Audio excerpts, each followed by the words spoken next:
Thank you for listening to A Glimpse of the Kingdom. A Glimpse of the Kingdom can remain free because of generous donors like you. If you'd like to donate, feel free to do so online, or you can send payments through Facebook Messenger. Don't forget to tell your friends about it so that they can enjoy this ministry as well. Be sure to subscribe so that you don't miss any podcasts. You can listen to my daddy every single day, like in the gym, in the car, or just at home. Glimpse of the Kingdom is awesome! Can I do just a quick little summary, just a narrative a little bit, if you think about it? We've been thinking very, I guess it's right to say, broadly and abstractly about what is right, what is wrong, how do we figure it out, where does it come from, how do we know what the right thing to do is, those kind of things. And we've been talking about how to define morality. That's usually the first couple pages of the handout. That's the most abstract and so forth. And the part where we slowed down on the most on purpose was when someone says, well then, okay, how do I know what the right thing to do is? And to help make that distinction be as clear as possible, we've been distinguishing two different kinds of things. They're related, but they're different. A moral value, and a moral what? Duty. Moral duty, good for you. So the moral value is typically those abstract things: honesty, loyalty, justice, preservation of human life, and so forth. Most cultures around the world agree on moral values. You'll have some that are different, or added, some subtracted, but you're going to be hard-pressed to find cultures that disagree with the moral value, that said, no, loyalty's not a good thing. That's bad. You're going to be hard-pressed to find any culture that puts a moral value that's a good thing on the bad list, the naughty list. You're just not going to have it. No, we value cowardice in our culture. We like to run away from battle. Yeah. You're not going to find it. It's ridiculous. And so most people might have more on their list, but there you go. And we expect that. We expect some cultures, some religions, some anything, some people to be morally advanced more than others.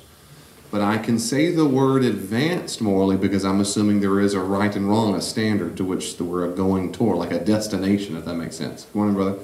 So that's the moral value. The moral duty is, well, what do I do in this situation? And that's where we talked about the big three different ethical systems. And again, you don't have to memorize these words, but this is the biggies. Deontology is, I know how to pick the right thing. You give me a bunch of rules. Pick a religion, pick a book, pick a constitution, pick something. Christians do have rules in the Bible. Rules aren't bad. The rules are given a bad rap. In the Bible, they're not bad at all. They're God's moral duties for us. Do not murder. Done. Check. What's next? So you have a moral list. You pick one, pick a bunch of them. And that's where deontologists then start disagreeing on the weight of the rules. Well, how do I know which one to pick in this situation?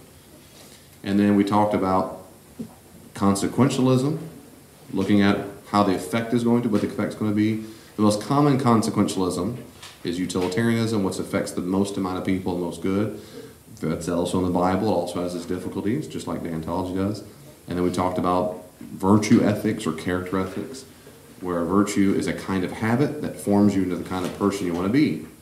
Well, pick your religion. They have different characters. But in Christianity, they would say, I want to have the virtue and the character of Jesus, and I want to inculcate that character in me. And so, how do I know what the right thing to do is? I choose the thing that builds my character to be a virtuous character. Deontology, I do the thing with a rule with the biggest weight, the highest priority. Consequentialist, I do the thing that most amount of good for the most amount of people. Virtue, I do the thing that forms my character to be the most virtuous. Those are the three major systems. There's tons of little subsystems. That's the three biggies, and that's why this is just a brief survey. That's it. So having said that, in all three, we looked at biblical examples of all three.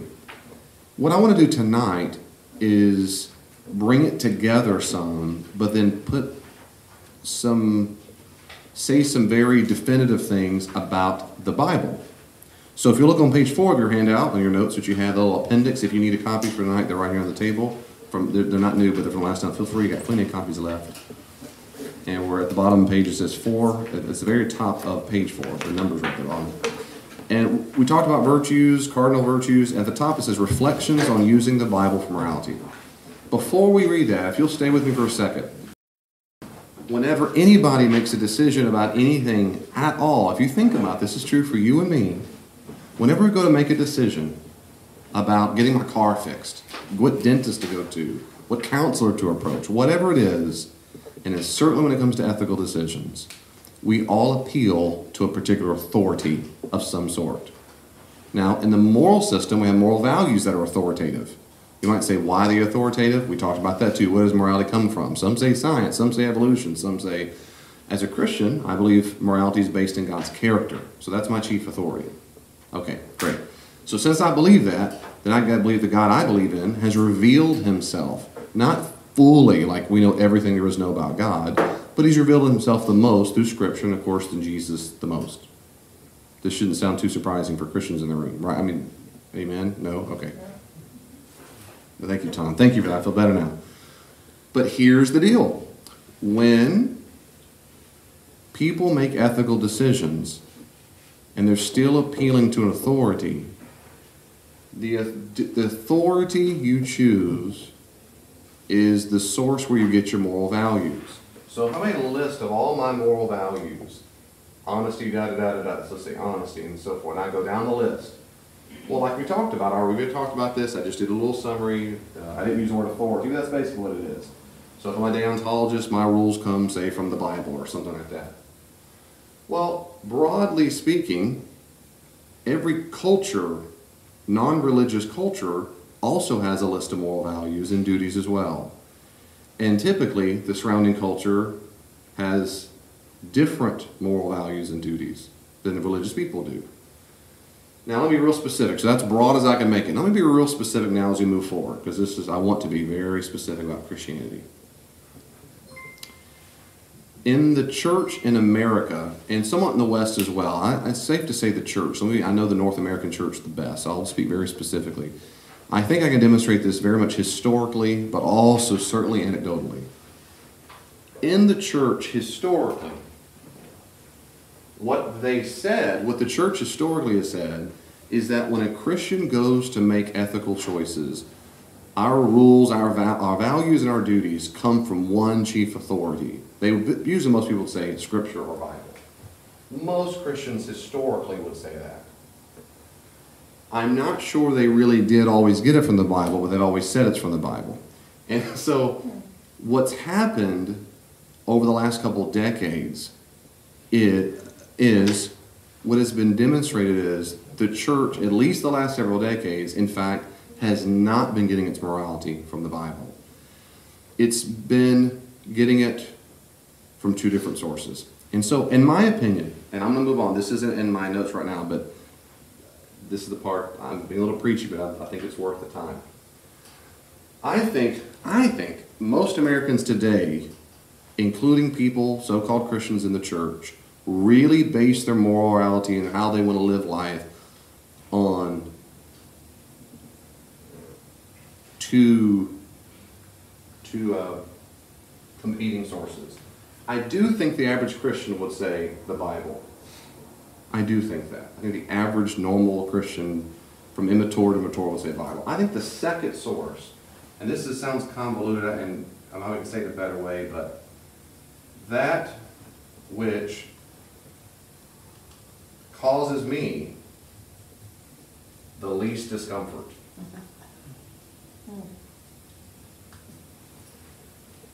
Or to say in accounting terms, that which causes me the least amount of social anxiety. I'm convinced of this one. Now, why do I say that? I say it because I think it's true. But two, I say it because I think this number two has really been surfaced in the last few decades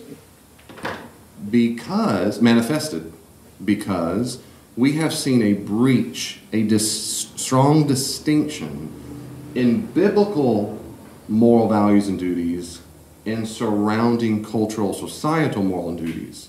That is, the road has split on several issues. And the biggest one anyone can think of right now, of course, is what? Sexuality. If you don't realize that, this is the biggie. And since the 60s and 70s, thanks a lot, old people, I won't look at anybody, I'm just kidding. So sexuality has been the big one. Let me just say a little bit about that. in the history of Judaism and the history of Christianity, and I mean forever, and you can do your research, in every single Jewish and early Christian document, every one we have, they have the same univocal voice and opinion on sexuality. And there's a lot of Jewish literature. If you don't know that, there's a lot of, not just Old Testament. I mean, Old Testament through the 1950s or 60s, there are hundreds and hundreds and hundreds of documents. Christianity is the same way. There are thousands of letters and books and treatises and sermons and commentaries. They have one view until about the 1960s. And in the Christian worldview, what you do with your genitalia is a moral issue. Society in North America, historically, has concurred with that. So therefore, most Christians go say, yeah, it comes from the Bible. But when the roads split, and society is just another word for saying a bunch of people, and that means usually just pagans. When non-Christians particularly say, no, it's no longer a moral issue at all. In fact, I'll take that and raise you one. Now, and the moral value, it is a moral value to self-indulge. And so if I do not do whatever I want to with my body, I'm being oppressive or suppressive or depressive. And so what happens now is, and Brock can say more than I can, but I know for the study I've done and the people I've talked to, people actually argue you're doing damage to you can do damage to a person if you give them any kind of sexual morality, because it is oppressive and so forth. Now, some don't all agree with that, and that's fine. My point is, this is one of many issues where forever and ever and ever, the surrounding, I kind of see it like this. It doesn't matter, like the cross is the church, and then around it is this culture. And as culture moves away, farther and farther away, all of a sudden, there's a oh my Lord crisis. And most people, in my experience in the church, across denominational lines, are faced with a crisis. And this church and every church I've been a part of, they'll say, we did just fine until the government said we got something legal, a gay marriage, or some other issue, or abortion, or pick one, immigration, just pick anything, pick politics. And what's happened is, as the roads part, all of a sudden, you really see what the authority is in a person's life. And in my view, I see this is as clear as day in my world, in my professional career. We can list other things here, but this is the biggest one. Sexuality is by far the biggest elephant in every single church's room. The Methodist Church, there's a huge breach occurring. Presbyterians, huge breach. This denomination, huge breach moralized people have left. I've talked to numerous pastors in this denomination who have left or want to leave just over this issue. And everyone wants to leave. I mean, I've met people who are active for decades in churches, this one and other churches. I mean, that is their home, that is their family. As soon as this issue is brought up, boom, they're gone. It takes not a moment's reflection. Everyone leaves. In the Methodist Church, I was talking I won't say because you'll know whenever, the pastor of a very, very, very large Methodist church, who said it, I think, correctly, and asked him his view of what they're going through on this issue, and he said, and I think he's exactly right, that there's 4 camps of people. There's either side of the issue, the debate, whether it's, let's say, same-sex marriage. You've got, 10% on the farthest right that don't want to sit in the pew next to people who disagree with who support same-sex marriage. So they're gone. You've got 10% on the far left who don't want to sit in the pew with people who don't support same-sex marriage. They're gone. Then you've got roughly 40-40 who are near the middle, who can tolerate it, but they're not ready to break bread. They can break bread, but they're not ready to, this is not a non-negotiable issue for them. But they're struggling. So in that middle gray ground, on the fringe, the closer you get to the fringe, the harder it is for them to see their friends and whatever leave. And those that left look at them and look condescending and guilt-driven and whatever, and what's wrong with you, and how could you, on both sides. And that's another issue, but it's all related to the same issue, which is, where do you get your moral values? The church at large, capital C church, Catholic to what, Orthodox, whatever, this is not a new problem. What I'm trying to demonstrate, I think, is been novel in the last couple of decades, in North American culture in particular, is that particular moral values now in changing culture has now manifested where people really place their authority. I hear it all the time, and well, our denomination says this, our culture says this. I had a guy tell me the other day about same-sex marriage and Jesus' view. He said, "Oh, I don't care at all, Dave. You're just on the wrong side of history. I don't care. You're just on the wrong side of history." So tell me right away what's authoritative for him. He gets his moral value is whatever the culture tells me, I have to be ahead of the time because I can't be behind them, which I didn't retort. I could have and demonstrated how silly that is and how the history of this issue, particularly throughout the church was way behind the time when they had this view. So were Jews. They were the only ones who had it. So it has always been countercultural until the culture was so influenced by the church that they all started to agree. But when the church it lost its influence on culture, guess what happened? They do exactly what everyone does when they're not a Christian. They start parting ways.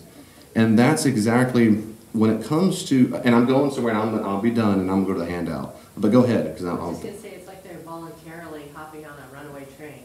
Voluntarily hopping on a runaway train. Yes. Situation.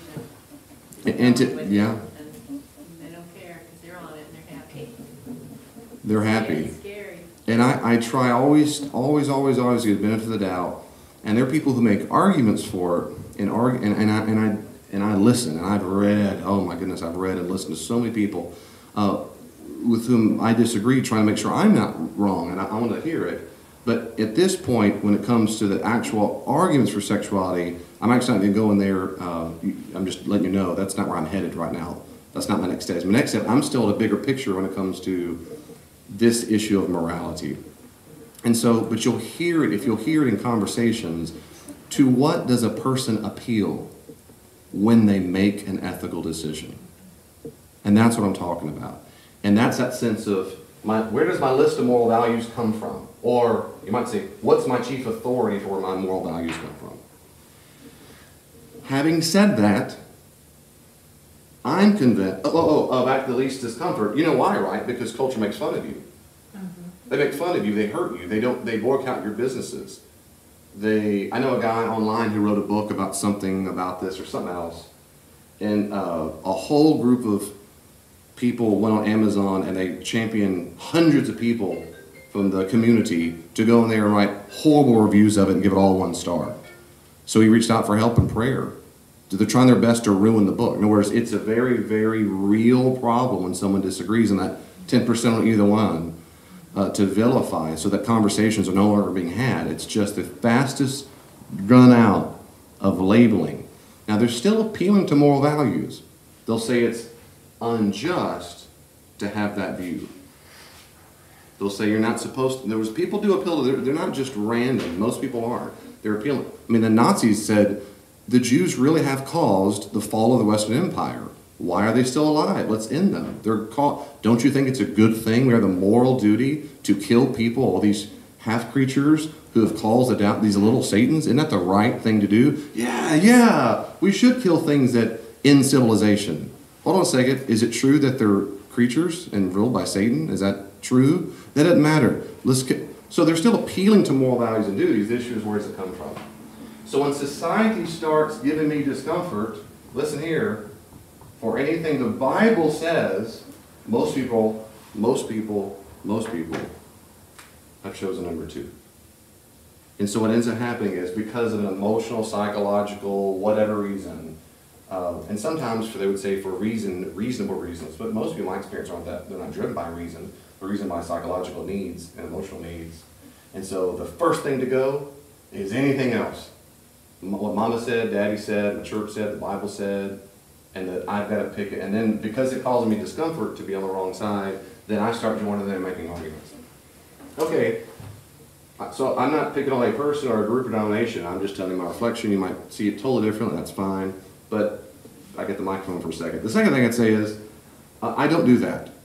And so the next part of the handout, and this after I typed all this and I thought about all this, I should have said something like this. So when I have on your handout, look at the top, it says Reflections on Using the Bible for Morality. After I wrote all that stuff and I was sleeping in bed like 2 days after our last Bible study, I thought, wait a second. There might be people in the room and in the podcast, and I know people here at the church and different churches who would read that statement and go, who cares? Who cares how to use the Bible for morality? Because that's not my chief source of authority. I've said that to other people at certain times. They go, David, how in the world could they say such a thing? Well, they do. There are whole denominations that are known for that. They shall remain nameless. Whole churches are known. They don't appeal to the Bible.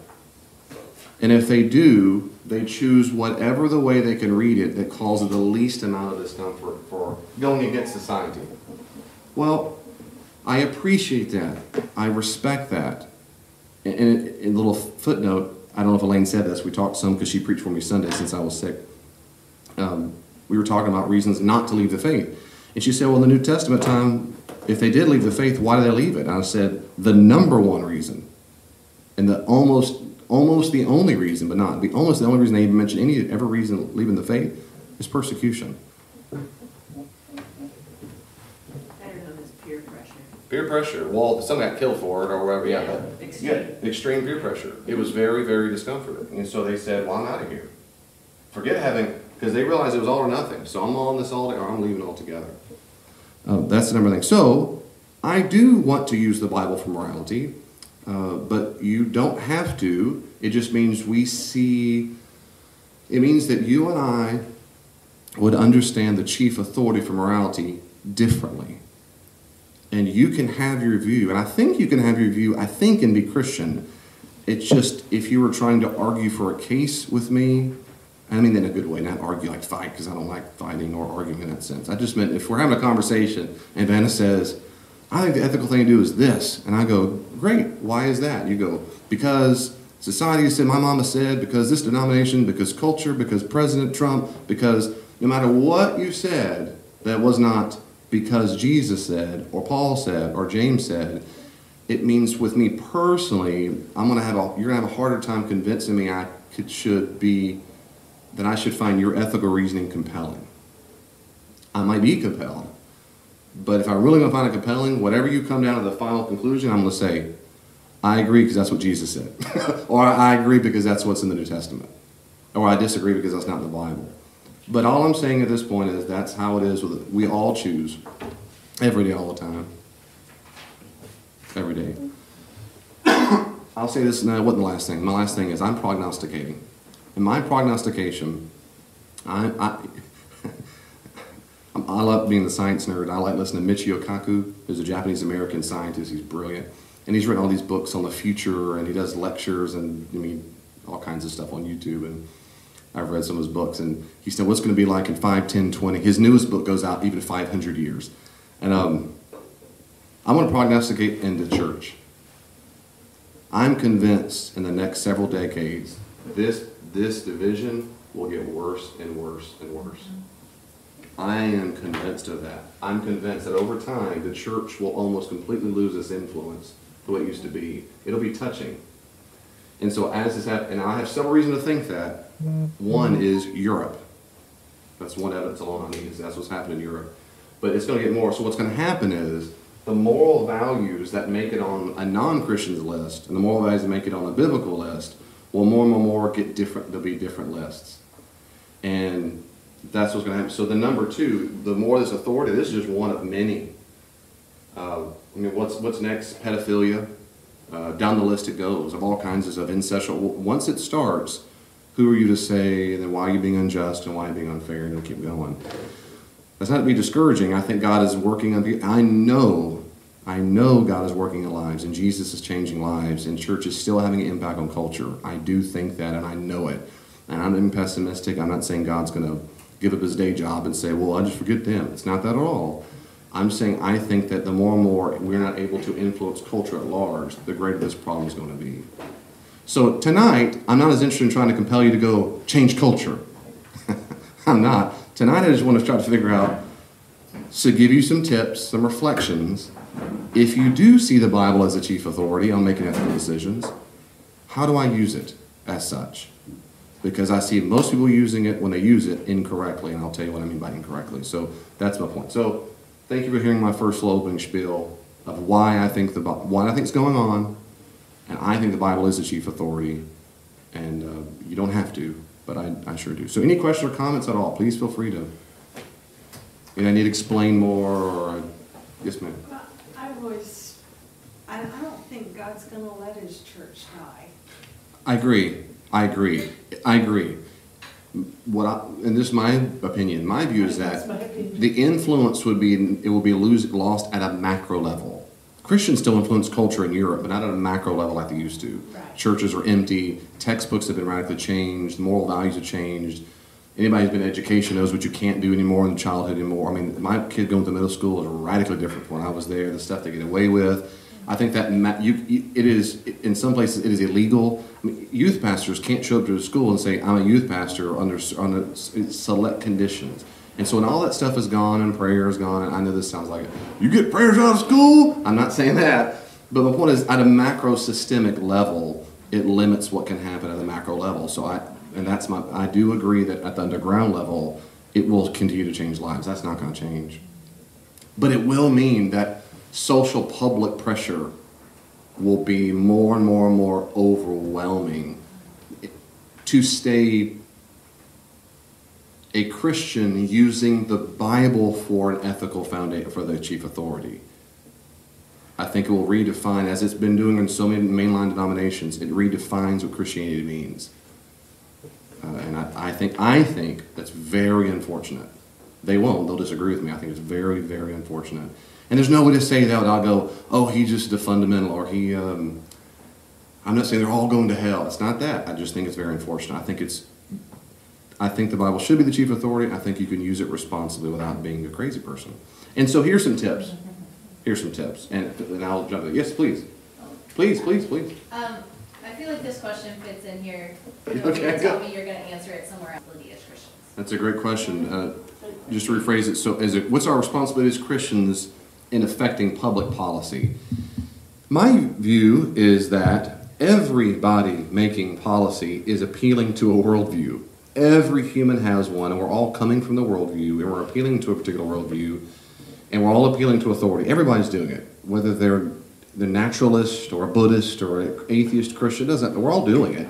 So I would say the first thing is everyone's doing it. So if Christians go, you're a Christian, well, does that mean I can't? Well, you're biased, right? And, well, you can't. Wait, what? Are you assuming no one's biased and I'm the only one? I mean, that's silly. We all think we're right. That's just silly. We all think we're right. No one deliberately thinks something false. We all think we have the truth. We all think we have a grasp of the truth at some level, and that affects how we make policy. So let's just own it. Everyone in the room, in this metaphorical room who's trying to affect policy, we all think we're right. We can't all be right. Law of excluded middle like that. So some of us or all of us are wrong, but we can't all be right. Okay, but we all think we're right. Now let's make the best argument. And I respect you, Buddhist, trying to have your worldview affect legislation because you think it's true. I respect that that's your cause. I think you're wrong. On this issue, I think you're wrong. I think you're wrong because in my Christian worldview, it teaches da-da-da-da. So one, as I say, is we just own it. And that's a lot of people don't want to own that. They're just denial, they're delusional. You have the bias, I don't. I'm purely objective. I call it out. Say, respectfully, that's ridiculous. We all have that. We're all subjective. We all think we're right.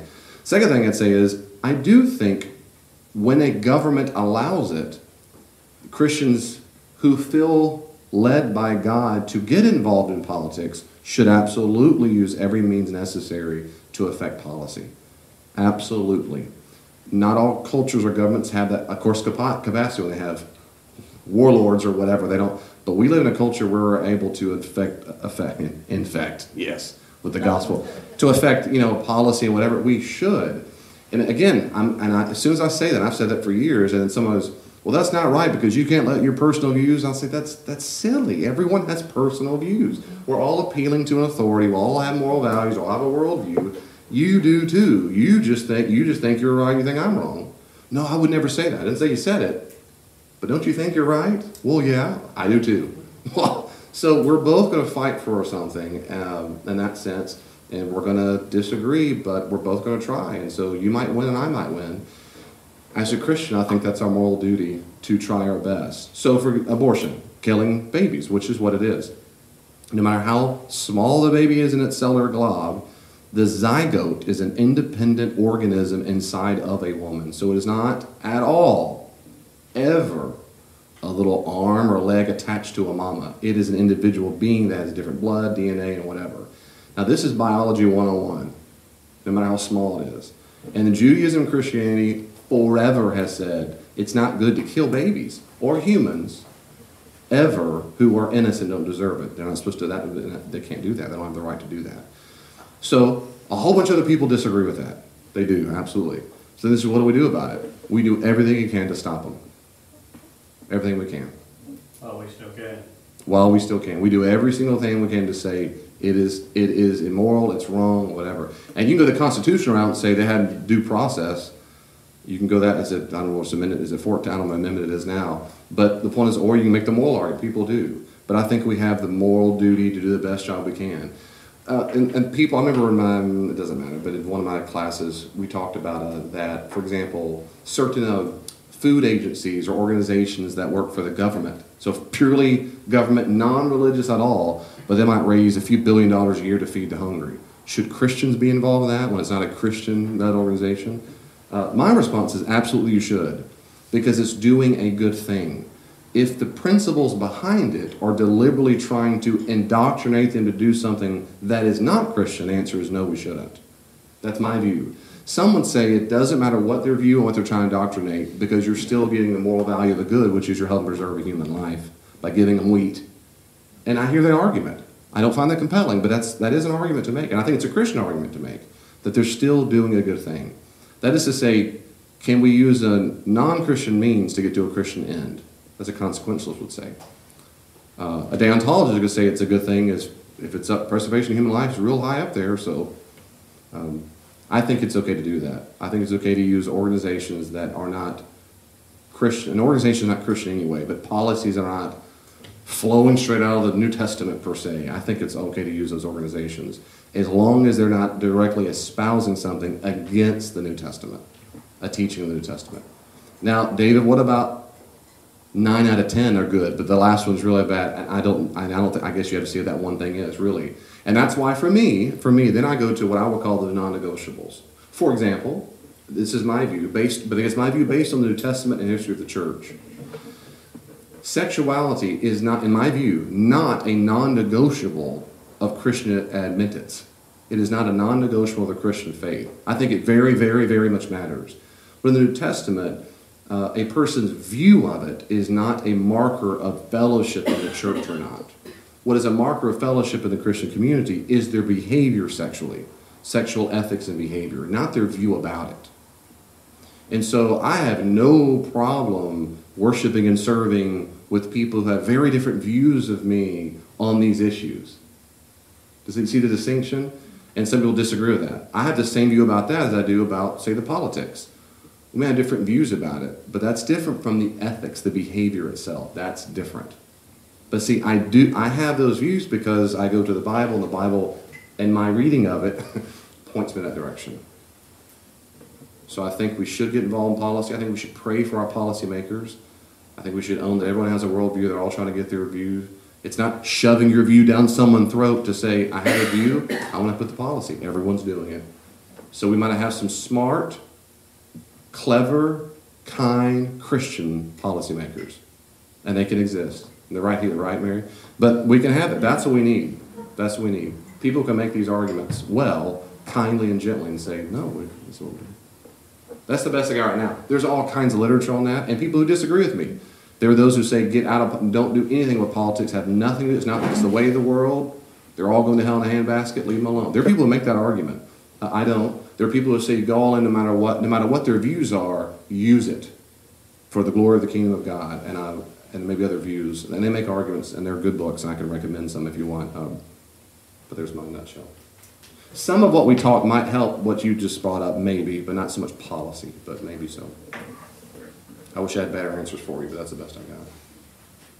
Anything else? So, how do you deal with other Christians who tell you that if you don't agree with them that you're nitpicking, and that because right now it just seems the world is inundated with everyone's got to make everybody feel good. and you don't want to say something that might hurt someone's feelings, so you don't confront them with, I think what you're doing is morally wrong. And it's, I mean, I can show you in the Bible, and they say, well, you're only picking that out of the Bible, and you're making that more important than loving your neighbor. You know, it's like it's kind of prioritizing the list. Not kind of, that's right. They are putting weights to moral values, and they're choosing biblical verses to fit, it seems to me, to weight them in such a way that puts the ones that cause them discomfort way down low or off the list altogether. Or those verses don't mean that. They did 20 years ago, 50 years ago, 100, 1,000, 2,000 years ago, just not recently. So really just knowing the facts and really arming yourself is really the only way to deal with that. That's a great question. What do we do with Christians who think you're nitpicking and they,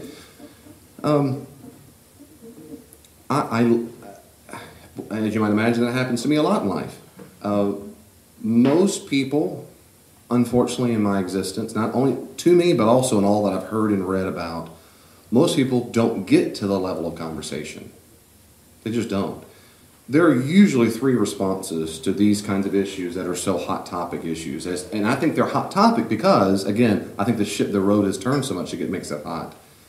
In my world, three things happen, and they always happen, these three things. One is they just leave and they're done. Call your names as they look out. Two, they cause a big fat fuss and say hateful things about you, then they leave. Three, the small minority, the top of the iceberg, have a conversation with you. And they'll say, now what's your view? And you might tell them, and you say, what's your view? Why is that? Talk to me, I really want to know. I've had a few of those conversations in my life. They've been great, they've been wonderful. And then when that happens, so I guess my encouragement is, if it's going to be like that, it might be like that for you, to where we just can't make people talk with us. And so I pray for them, and hopefully one day we can have a normal, gentle conversation. The ones that will have it, I love, and I get kind of like the hyper kid at Christmas, and I tell them that, and we laugh. I go, I'm so excited, we're talking about it. Oh, I don't need to cause you nervous. No, good, okay. Yeah, because I think we have a different view. Okay, good. What is your view? I want to hear it. And I always say, I want to hear your view because I might be wrong, and I don't want to be wrong. Not for some egoistic reasons, because I don't want to get Jesus wrong.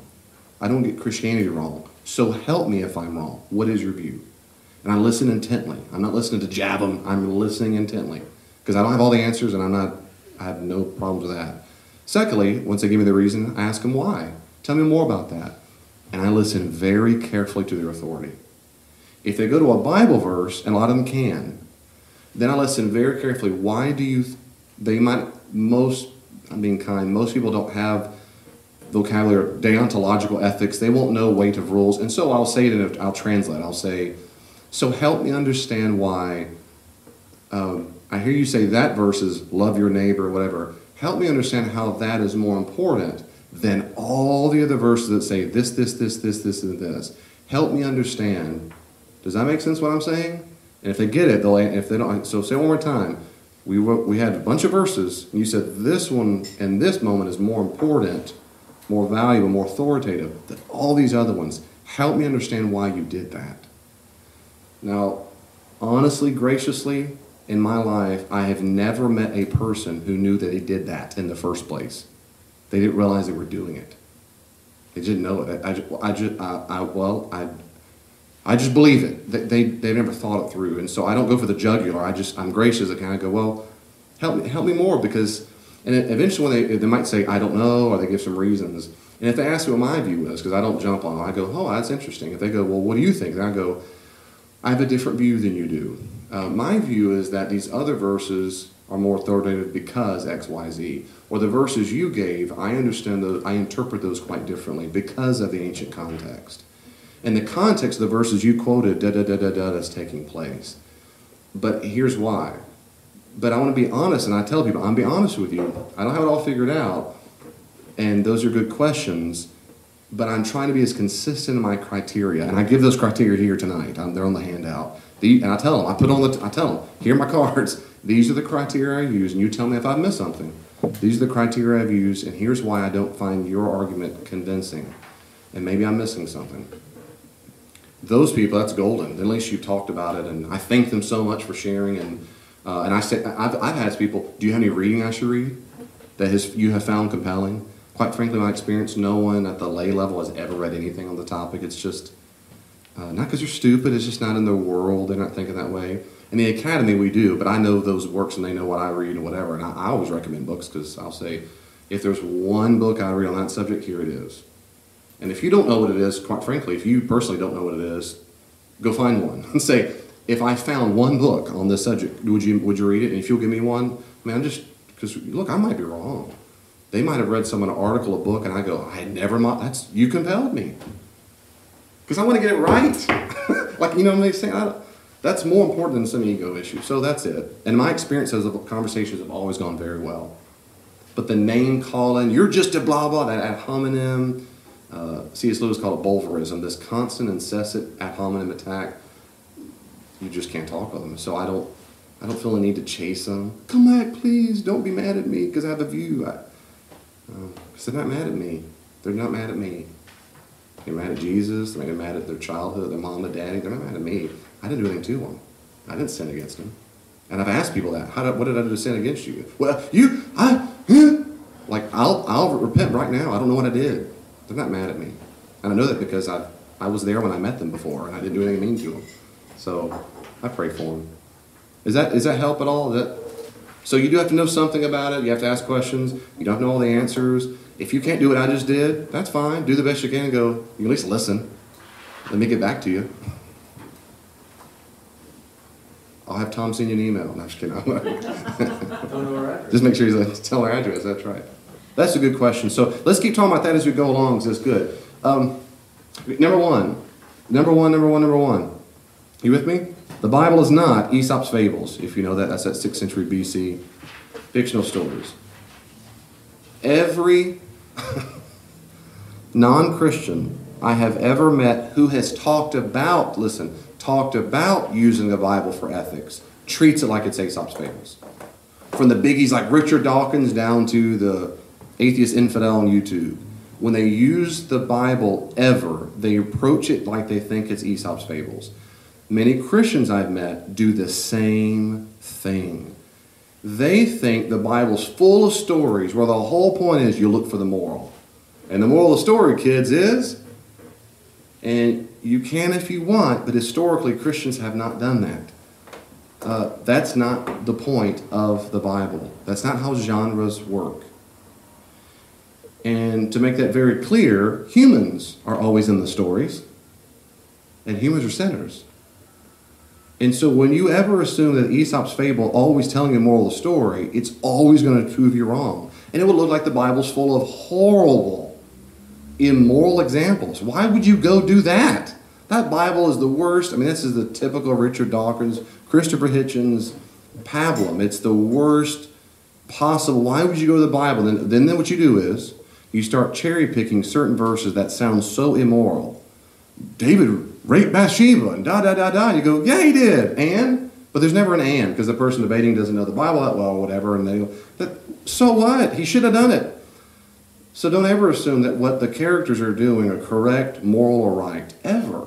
When Abraham lied about Sarah being his sister, it almost called Abimelech to commit adultery. The moral of the story is not always lie to make sure your wife doesn't have to sleep with the dude. That's not the moral of the story. To lie. The moral of the story also isn't don't lie.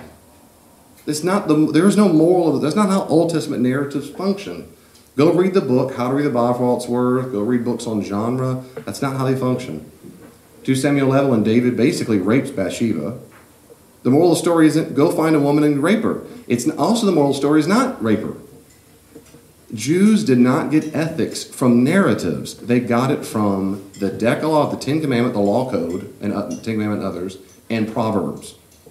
That's where their morality came from. The reason why they know David shouldn't rape Bathsheba is because it says don't commit adultery. Not because the moral story is don't do it. So Psalm 51, oh Lord, creating pure heart in me, I've sinned against all. He goes on in 2 Samuel as well, on and on and on. He never says, God never speaks to him and says, I know you didn't know this, but that was wrong. And the editor of 2 Samuel says, now Jews, Don't do like David did. But that's how but it's the church has for so long done it that way. Abraham, Jacob, David, Solomon, and others had multiple wives, technically called polygamy. The Bible never says that's a good thing. It never says a bad thing. What's interesting is, every single character has multiple wives. Every one of them, it ends up bad. Every narrative is horrible. How could it not? He said. Like, you want to get married to more than one? Every narrative. It never says don't do it. It never says do it. But every atheist I've ever heard quote that go, your Bible supports it. It does not support it. It's a narrative that they married a bunch of women. So the Bible is not Aesop's fable saying, go do ye likewise. Every story is not a moral of the story. And the narratives demonstrate it was negative when they did it. But also, I would say, in the ancient world, they believed it was the moral duty. As wealthy or kings, it was the moral duty to have several children to carry on the progeny. And when a woman they would say, when they couldn't have a child, everybody in the ancient world, Egyptian, Jew, everybody, blamed the woman. Her oven was broken. It wasn't his fault. And so she's defective. She's a broken car. Got to find another one. Oh, she's defective too. Got to find another one. It never occurred to them that it was the dude. They didn't know anything. Well, we're all adults here. They didn't know how babies came from nut storks. They knew it didn't came from stork. They knew it. They don't understand that. Even the Romans called it homunculus, the little man that was inside of sperm, and that little man is what grew up. They didn't. It's not like it is today. And so they thought the moral duty is I've got to have an heir. I got to keep marrying more. Now these people are all very, very wealthy, or they're kings, or both. And that's ancient people thought it was the role. The average folk did it sometimes as a moral duty only when the brother died.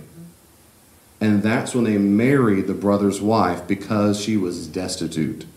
There's no 401k, no retirement. And they felt it, back to moral duties, they would say to me, if my brother's wife died, Angel, in this time period, and some in the Middle East today, and I didn't marry her right away and say, come moving right now, I would be absolutely shamed. And what kind of deadbeat brother is that not to marry Angel? What a loser.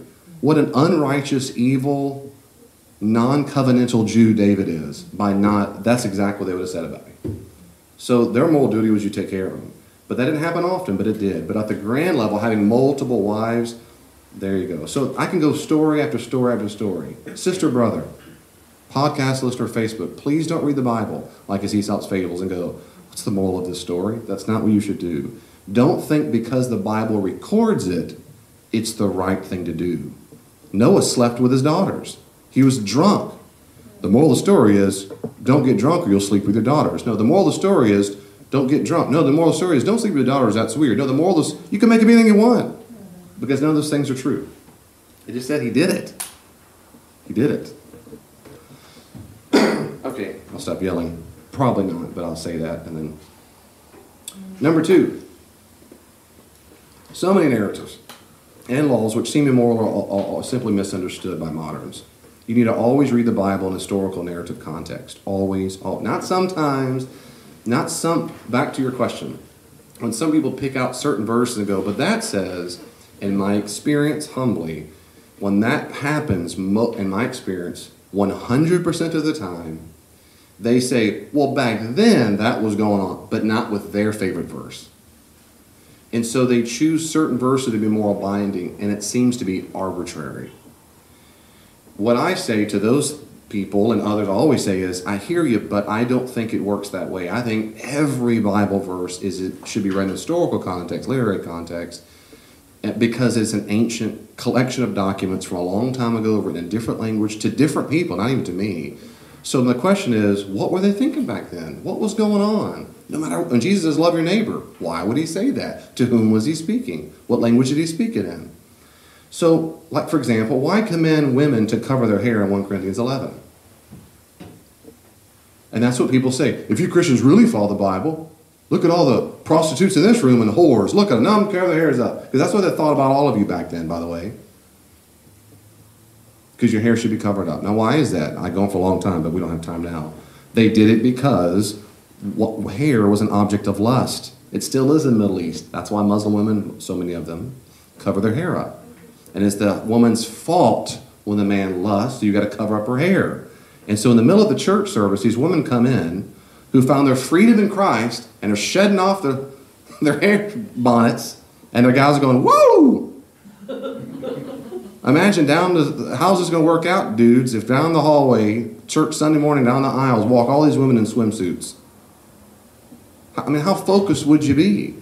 Well, David, that's not fair. Well, it's not your fault that I'm lusting, but that's a little distracting. Because in American culture, in their culture, it's hair. So that's why he tells them to cover it. So does that affect at all why he said what he did? It's all just stupid. I don't think it's stupid. I think it makes a lot of sense why he did it. And I go, oh, so when he says cover, it's not because he's just arbitrary. Why should a woman dress without jewelry? You're not teaching 1 Timothy 2. See, there are historical reasons for that, and they're good ones. And when you understand the context, you go, oh, well, I completely agree with that moral value and the moral duty. That makes perfect sense. And that fits the New Testament very well. I could go on from quote-unquote problematic text to text to text to text. You need good study Bibles. If you don't have much money or don't know where to start with a good study Bible.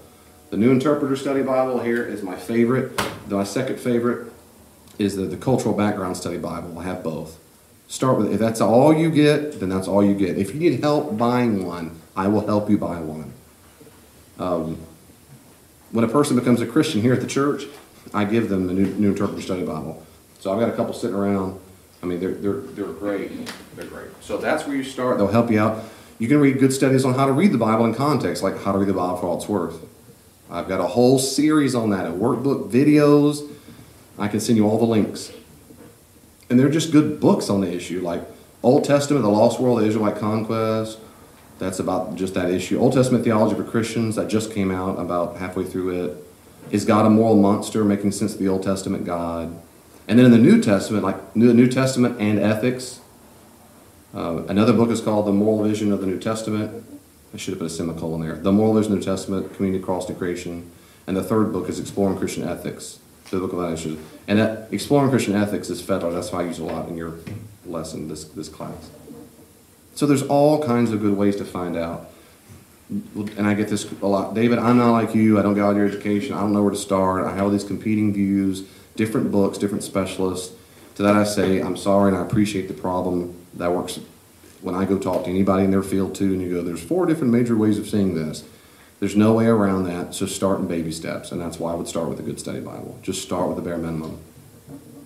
Reach out to me, reach out to someone else you respect and say, help me have a grasp of what's going on in the ancient world.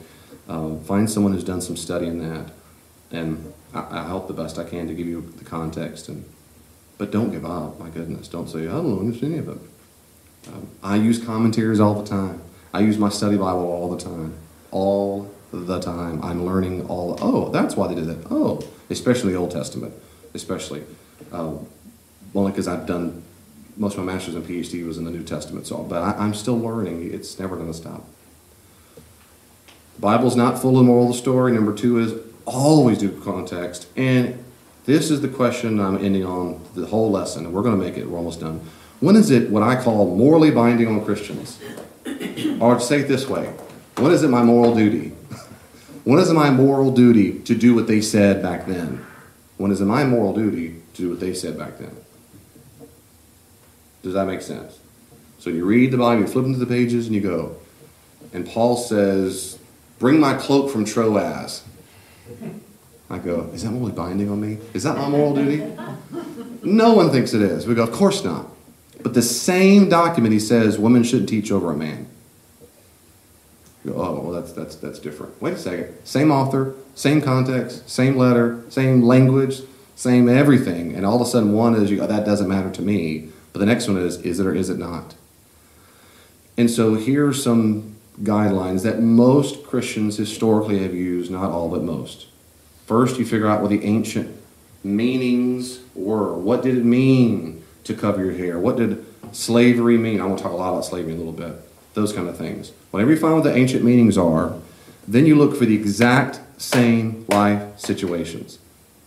If you are in a life situation just like that person was back then or that community was, then you can directly apply that commandment or principle That was to them. You can apply it to us.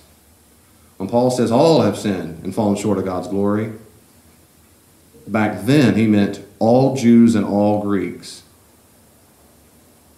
Well, I think that I'm also part of it. I'm a Gentile. And I think the context, and I can make an argument for time, in Romans 3, I would make the argument, I think compelling, that Paul's making, in Romans 1 is all for Gentiles, Romans 2 is all for Jews, Romans 3 is the climax of, we're sunk. All are messed up. So therefore, I think I'm in the exact same life situation as the audience to whom he was writing 2,000 years ago, roughly. So therefore, I apply it to me. That's the same situation. It's not a moral duty, but that's a kind of life situation. So if he said, don't do blank because you're a sinner, I start perking up. When Jesus says in Luke 14, any one of you who does not renounce all that he has cannot be, he says, my disciple. Well, Jesus is a Jew talking to Jews near the Galilean countryside when he says that. Well, I'm not a Jew. I'm not listening to that message. I'm not in Galilee.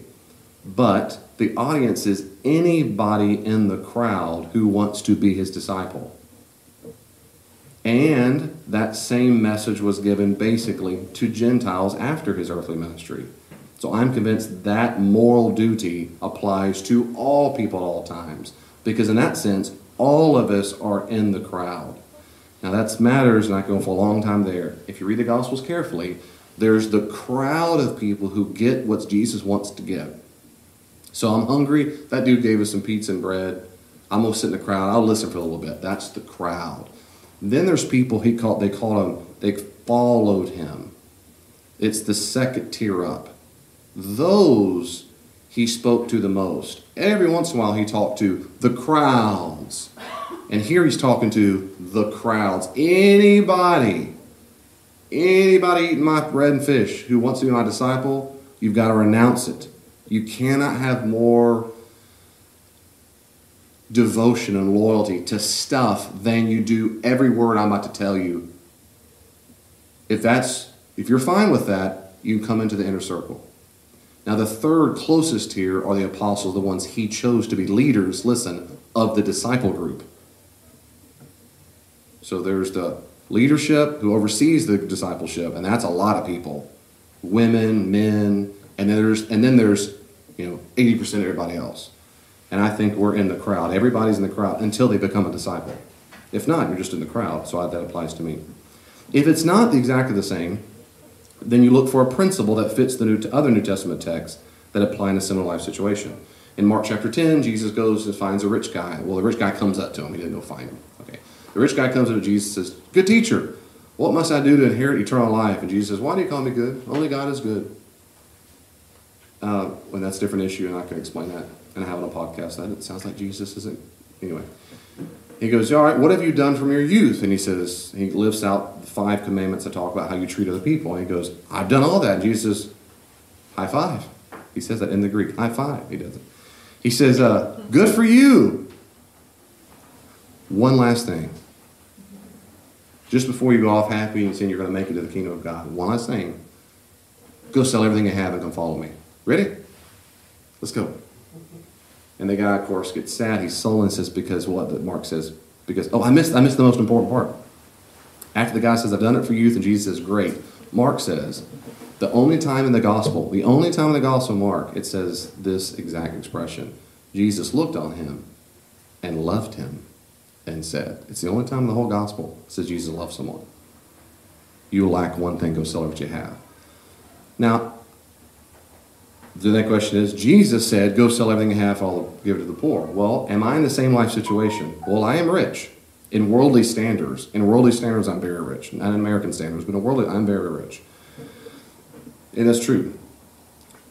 Is it true that what seems to be the case, most New Testament interpreters read it this way, that Jesus' commandments to individual people in the Gospels were always conditioned upon their needs that blocked them from the kingdom of God? One guy had family allegiance. He says, Jesus, I want to be your disciple. And he says, good, come follow me. He says, well, my dad just died. Remember? You let the dead bury the dead, you can follow me now. The guy's like, you've gone crazy. He leaves. Another guy says, I got these religious duties. No, don't do that. One guy says, I'm rich. Each individual person in the Gospels who come up who say, hey, I want to be your disciple, He looks right at him and goes, like, I know what your deal is. Zacchaeus, I know what your issue is. Lazarus, I know whatever your issue is, he is it. So in that case, now the question is, do I have more loyalty and put value in my stuff than Jesus? If I do, and the second I do, I've got to give it all away to follow him because it gets in the way of my discipleship. And that's why, by the way, I pray all the time in church. If you haven't noticed yet, I will keep praying this forever. Lord Jesus, help us get rid of anything that gets in the way of our discipleship. That's because flows out of my reading of the New Testament. So in that case, I think a principle arises because I don't think, and boy, do I search my heart on this all the time. I don't think I give loyalty to my stuff or family or anybody more than Jesus. I don't think I do. Sometimes I do, but in general, I don't think I do. Then the question is, do I go, okay, never mind, that's not for me. I can do that, but most people don't. They go, then what's a principle for that? And the principle for me is, from the context is, what I just said. Anytime something gets more loyalty than Jesus, it's got to go. Now, why do I think that's true? Because I think that interprets the text well. And secondly, like I said, it fits other New Testament texts, like Luke 14:33. Whoever wants to become a disciple must renounce all that he has. Right? The point is you've got to give up anything that gets in the way of your discipleship. So I think that my principle fits perfectly like a puzzle piece because it fits other New Testament texts. And I could several more. That would make the point.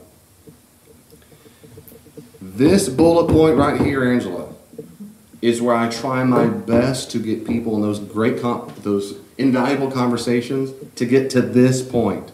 Because I always tell them it's a very fair question when you go, well, your wife, for example, I'm being hypothetical, your wife doesn't cover her hair, but yet you believe X, Y, Z. I go, that's a very good question. I'm so glad you brought that up. Because now, one, we're talking about the Bible. High five for using the Bible for authority source. Woo! The second is, it's fair. That's a fair, and you deserve a great answer. Why is it? I don't think that's a moral duty for me or my wife, but this other one is. I'll tell you why. Because when I apply these criteria, it comes out on the other end like this. And I'm consistent with my criteria. David, why do you use that criteria? It's a great question for two reasons. One is because throughout the history of the church, these criteria have been used basically. Secondly, I find them the most convincing.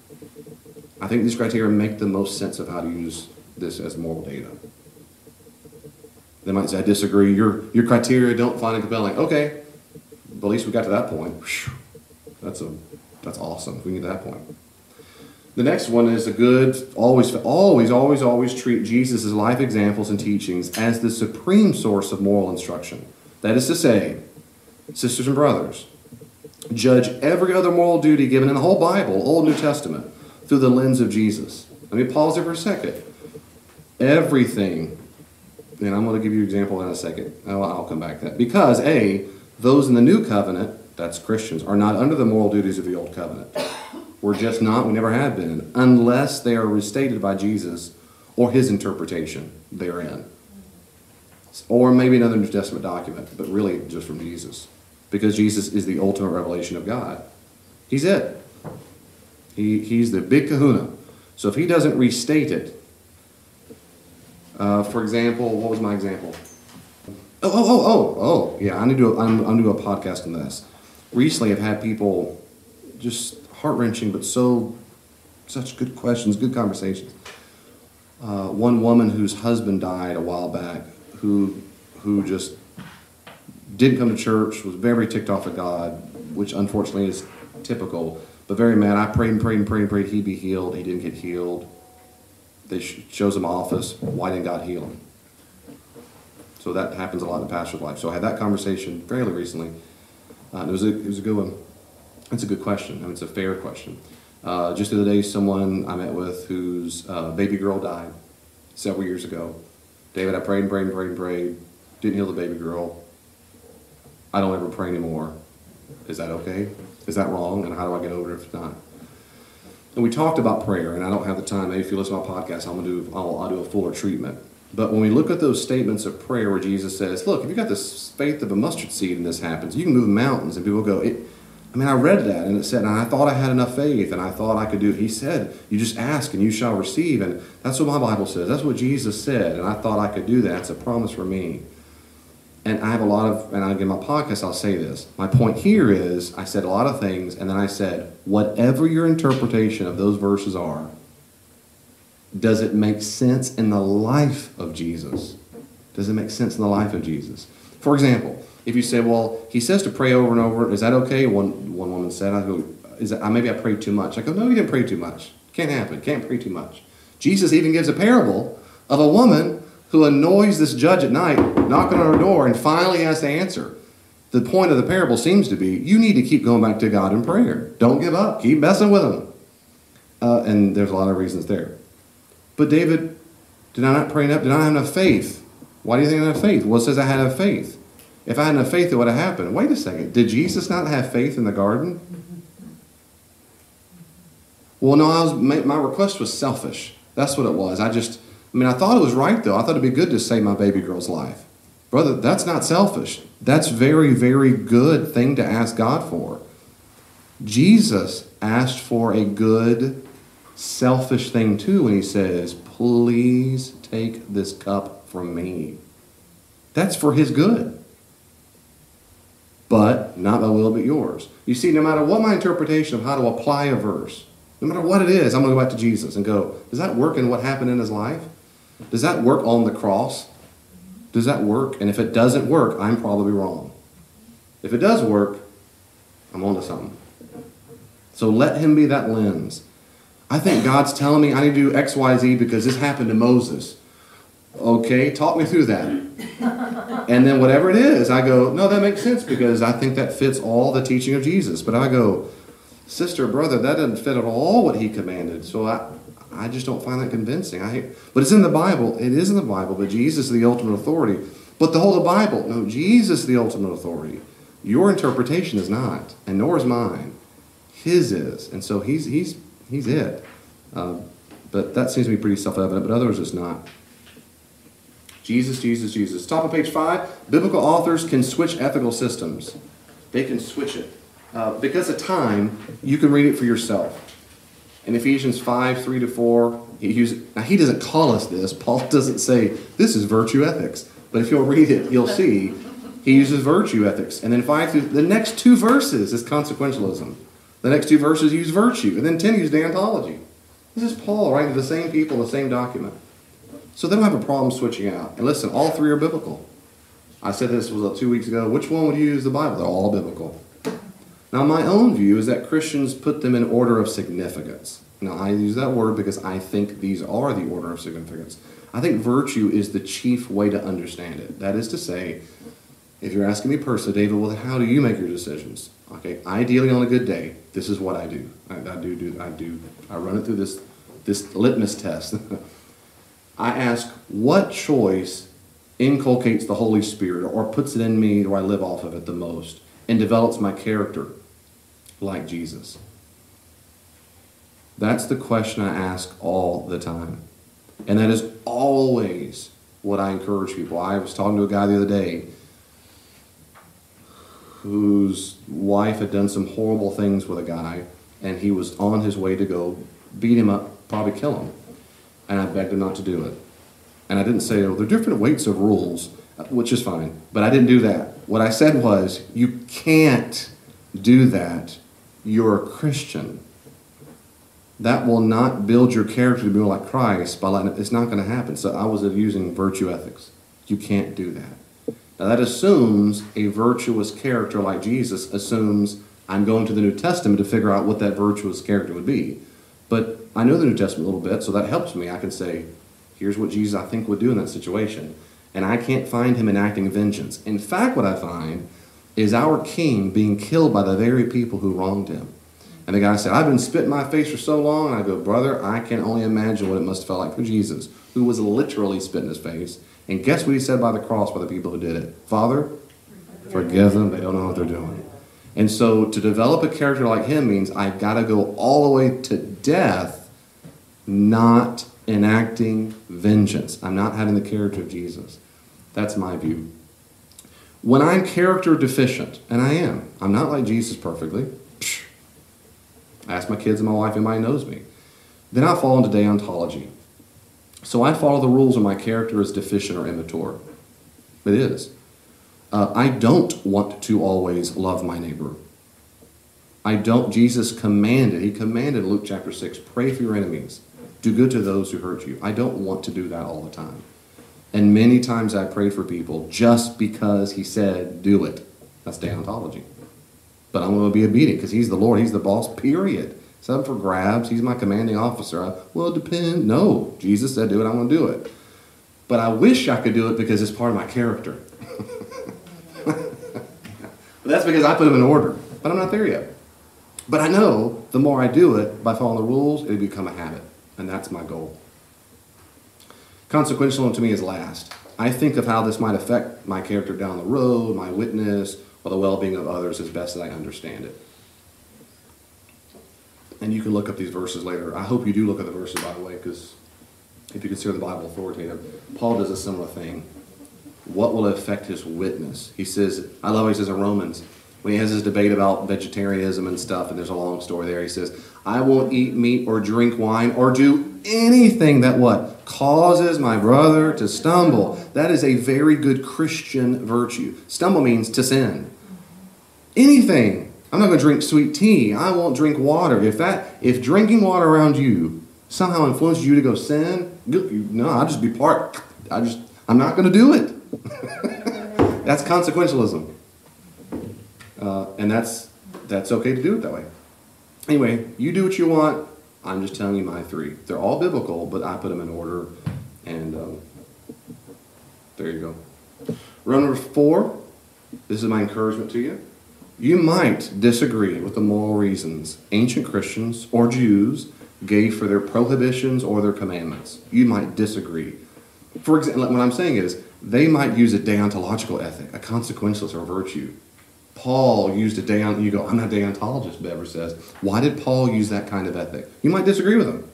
You might disagree with the weight he or she, usually he or a group, puts on a particular moral duty. You might. My encouragement is, think very clearly about what it is, precisely with which you disagree and why. So before you throw the baby out the bathwater and go, that Bible, bunch of heathen, Stone Age, Iron Age, which every single non-Christian does when they use the Bible, it's all dismissive, except for the group of people, well, there's some nuggets of truth in there. But most will say, but in general, particularly that Old Testament God, he's the worst. Those people were dumb. They'll disagree. My encouragement is, figure out exactly what it is you're disagreeing with and why it is. Fight the temptation, I'm encouraging you to assume their moral reasoning is inferior to your own. Does that make sense? And we moderns are taught this all the time in America and the West, that clearly progress is better. It's the word you use in politics. I'm a progressive. Oh, me too. That's because you're appealing to this idea that the dude who told me, you're on the wrong side of history. See, that's the moral value. Progress is better than old. You hear how chronologically snobbish that is? All people yesterday, everyone who thinks like you did yesterday, you're a little more stupid than I am, because I'm already past that. But not to mention 100 years ago and 1,000 years ago, oh, those were so stupid and ethical. They don't know what they're talking about. Stupid people think Jesus raised from the dead. We all know that doesn't happen. We know babies don't get born we know that doesn't happen. You think, C.S. Lewis, you think Joseph didn't know where babies come from? Why do you think he wanted to divorce her? We shouldn't assume it. Okay, let me give one that's not on the list, slaves. And very briefly, I'm going to do a whole study on this. For example, the biggie, slaves. Why do you use the Bible, you stupid Christians, for morality when the Bible clearly condones slavery? It clearly supports slavery. Have you ever heard that before? Oh, yeah. Too good. Well, I have a lot. To that I say, usually when someone says, my question is always going to be, from Greg Kokel, why do you say that? What makes you think the Bible condones slavery? I don't go on the defensive. Well, wait a second. What? No. Why do you think it goes? Well, because it does. Okay. Why do you think that? Let's concede that for a second. Why do you think that? Well, they might bring in some Bible verses. Good. Whatever they bring in from the Bible, guess what I'm going to do with it? Figure out the ancient immediately.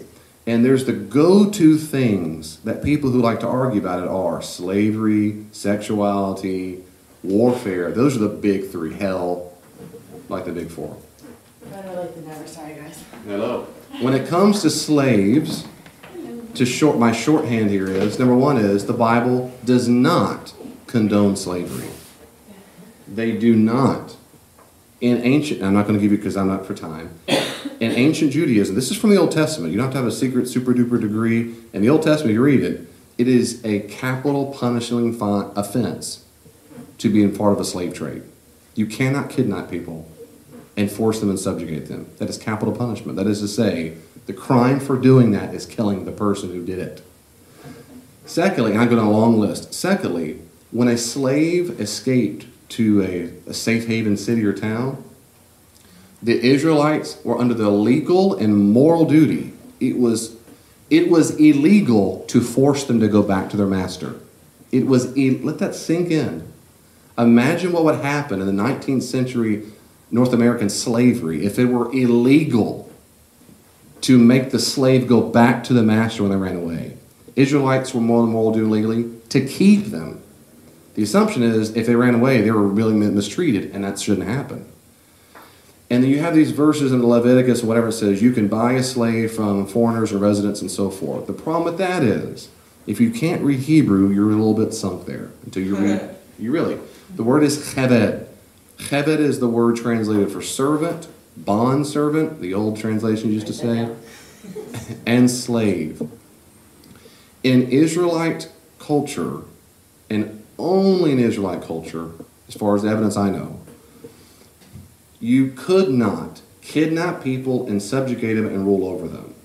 What they allowed was having what used to be called in English the bond servant, or we would say debt servant, a debt slave.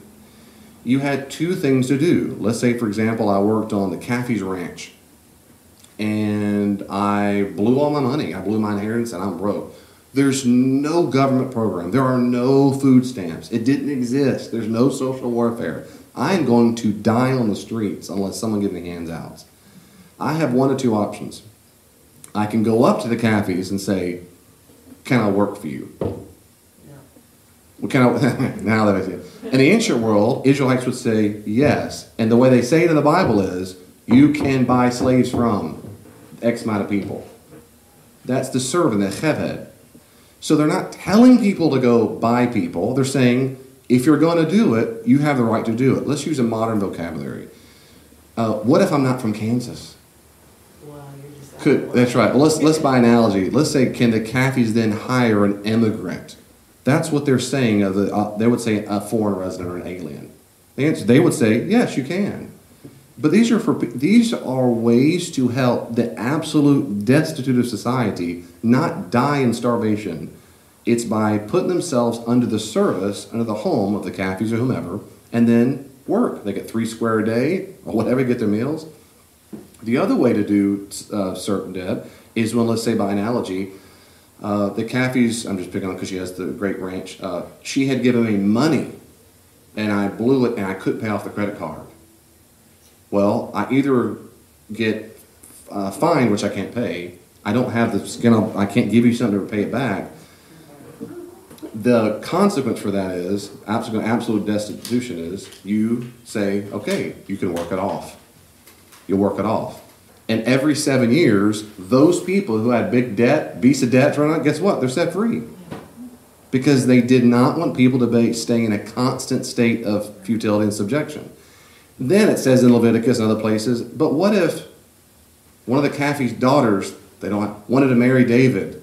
And it says, you can. Well, what if I want to stick around and keep working there? The Bible says you can. So 99% of the time, that's exactly what's going on, if not 100% of the time, in the Old Testament. It does not condone. New Testament, same thing, it's a very similar issue.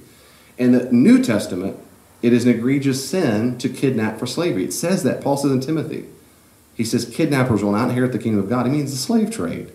Israelites and earliest Jews and Christians did not condone slave trade. They did not do it, ever. So that's the first quick thing I'd say. I'll have a fuller study about that later on. So it's false to say the Bible condones it. They don't know. They say that because they read in the Bible it says you can go buy slaves or sell your daughter. They go, sell your daughter, how much she's worth? And all like it's not kunta kinte. No.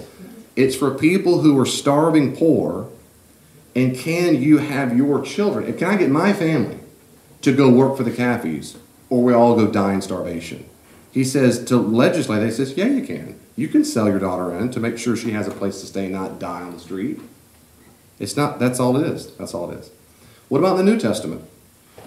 Slaves and masters, when you read the New Testament, they never say, fight the big man, white power, kill him, down with the powers that be. Instead, what they say is slaves, obey your masters. The chief reason why slaves were commanded to obey their masters is because they were convinced that being rebellious would have ruined their Christian witness. Look up all the Bible verses. I put them all here for you.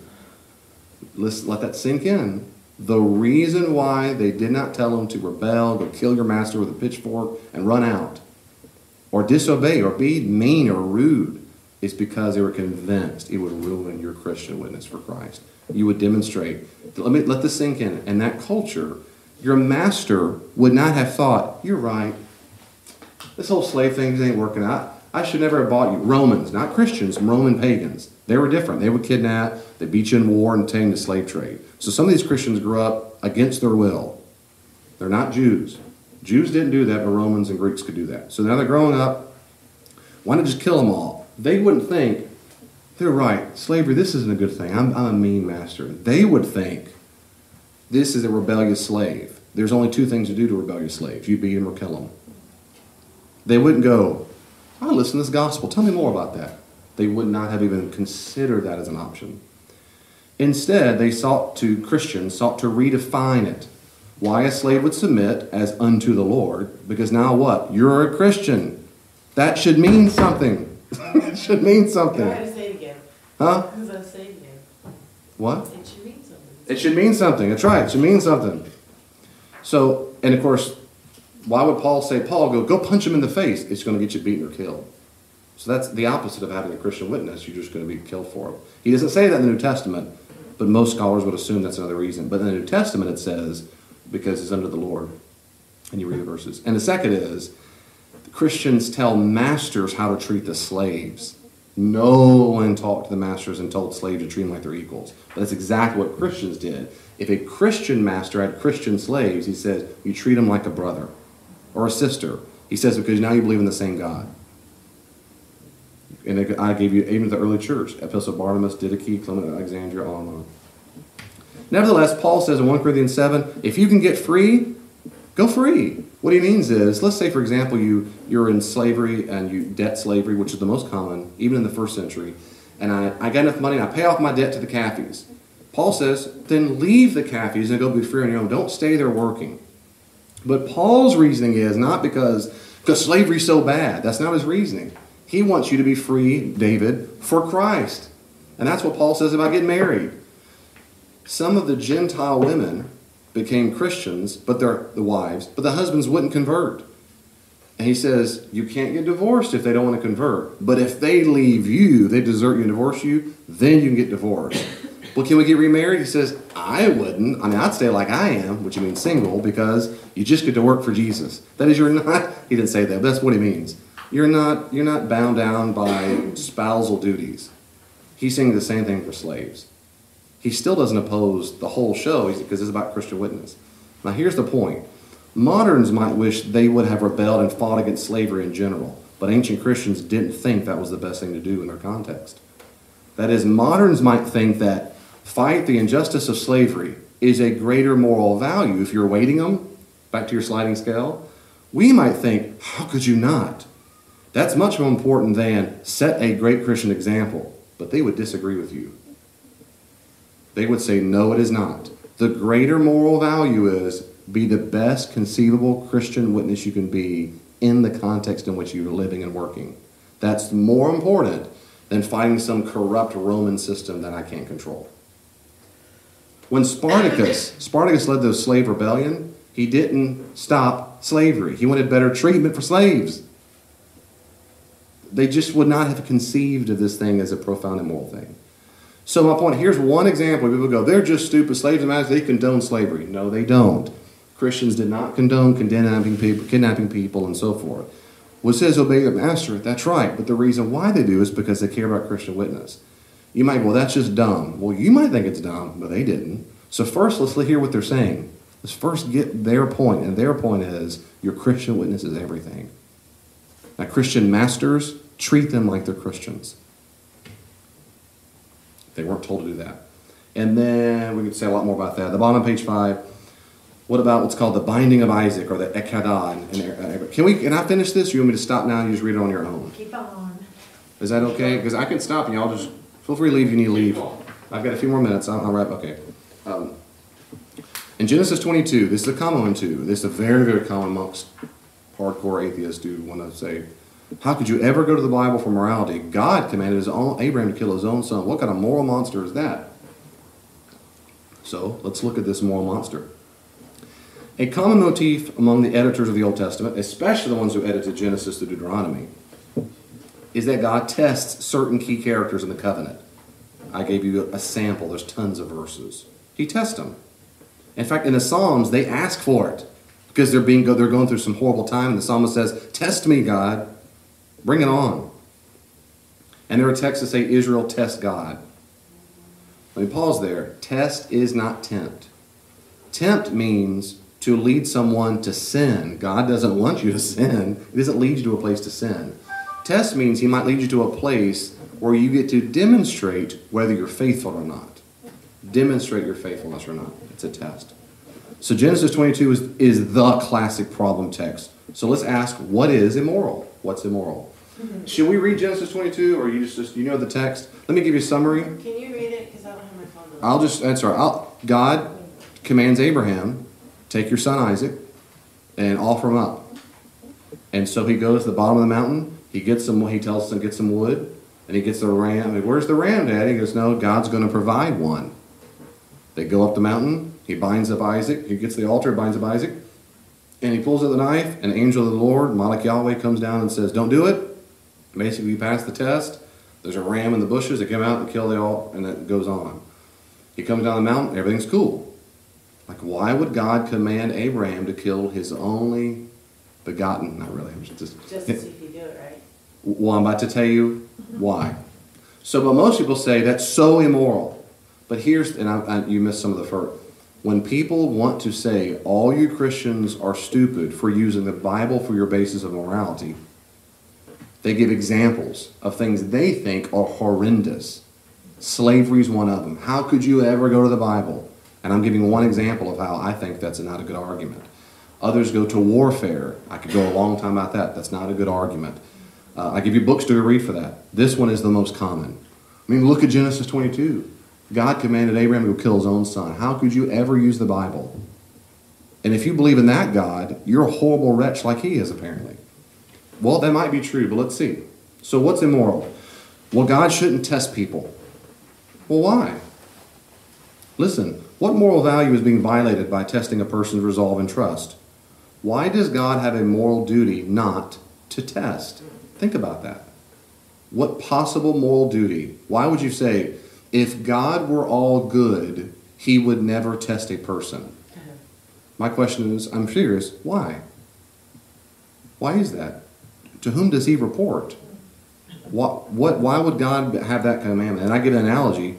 Good parents test their children all the time. They're supposed to see if they're ready to handle what? Moral responsibility.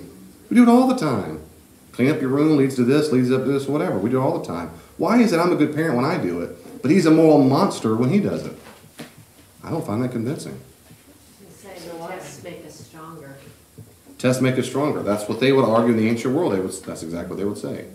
So the question is, if someone says it's immoral to test, my question is, why? I'm really asking, what moral value or moral duty is God violating?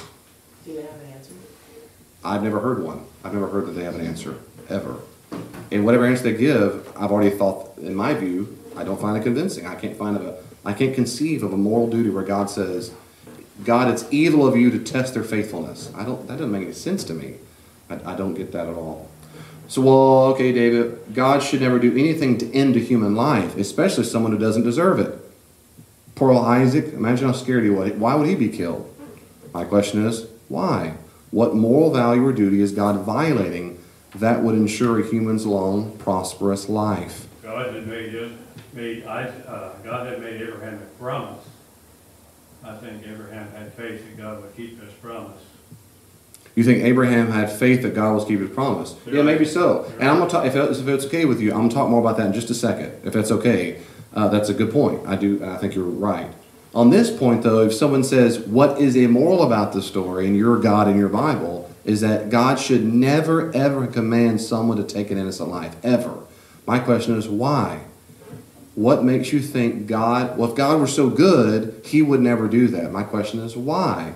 Why is God under a moral duty? Why does He have the moral duty to make sure all humans live the longest possible prosperous life they can? Why is that? Well, we do. Right. We do. Humans have the moral duty of preserving human life. But God does not. Yeah, He does. Then I'm going to say, why do you think that? Well, because, no, wait a second. In the Christian worldview, the God that I know is not on moral duty. If you have a different God and believe in Him differently, you're going to appeal to a different authority source, that's fine. But tell me why then. What's the convincing part? And if you have a different God and a different worldview, then what's your problem? This is Judaism. Who cares what this God did? You don't believe Him anyway. There's no problem. When you come into this worldview, then you go, oh, He's not under moral duty. At no time in the Bible does God say, you should not end human life, and I won't either. I make my promise. That never happens. We're God's property. He can do whatever He wants with humans. Period. Just period. I know I've said this before. I'll say it again. I think we're spoiled, and that's okay, but we think because people typically live a certain length, we think we should be granted. And that's a moral should, and I'm saying there's no reason to think for 1 second. So God is under no moral duty to make sure Isaac or Abraham or me or you live one more second. He could strike me down now. And He's not morally wrong for doing it. I'm His property. Do whatever He wants to with His property. There's my analogy about my truck. I can slash my own tires, and I might be crazy, but I'm not even moral. It's my truck. And go. God's truck. That's right. And see, the analogy still holds. It's God's truck too. And we're all God's truck. Okay. Well, so I don't find that compelling. God is not on any moral duty to preserve human life. And I find that offensive. Okay, I don't. I'm being genuine. I don't possibly see how that's immoral. If God did have a moral duty and He did that, that's immoral, but He doesn't. Well, God hates child sacrifice in other places. This is an explicit contradiction. I've heard that one before. Yes, God does detest sacrifice to a foreign God, including the offering of a child. I give you every verse I could find. He hates it. But Isaac's not being offered as a sacrifice to a foreign God. This is not a contradiction. At no point is He given us to Moloch or Baal or Molech. Molech is the most common one. He's the one apparently that loved child's blood. Moloch was the bad God who did the most, who demanded the most of the Canaanites. That is not how Isaac's being used here. This is not a contradiction. And I try to make up another one. I just don't like it. This whole narrative seems bizarre and unnecessary. Why this whole thing is just weird. And this is what I say back range context. It's crucial to remember, in the Old Testament, the chief concern, and oh, sister and brother, if this could sink in, the chief concern was the fulfillment of the covenant. God's faithfulness to the covenant and Israel's faithfulness to the covenant. Pause for a second.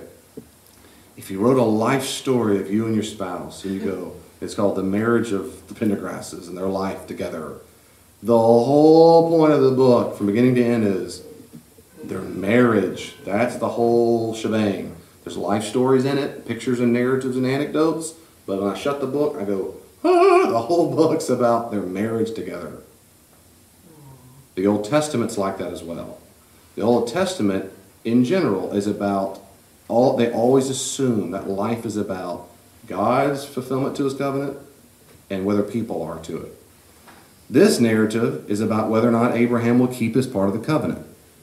Well, why do that? Because earlier in the narrative, which anybody can read, Abraham didn't trust God's provision to fulfill his part of the covenant. Remember, God said, Abraham, you're going to have a child. He goes, whatevs. Right? And remember what Sarah did? What did she do? She laughed. That's why they call him Isaac.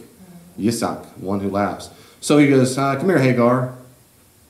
Well, Abraham, Sarah's too old. See, it's her fault. Remember I told you that? It's always, in their mind, it's always the woman's fault. She's too old. She thinks she's too old too. He brings in Hagar. That's not weird for back then at all, because her oven's broken. I got to find someone else for an heir.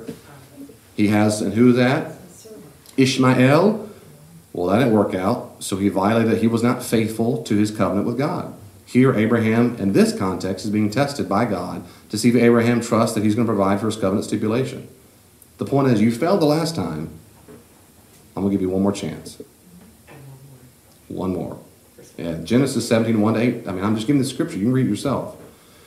So to offer his firstborn son is to offer the very thing God promised in the covenant. God had promised, I'm going to give you a son. The son's born. The son's born so that he makes a nation with seeds as the stars of the sky and sand on the...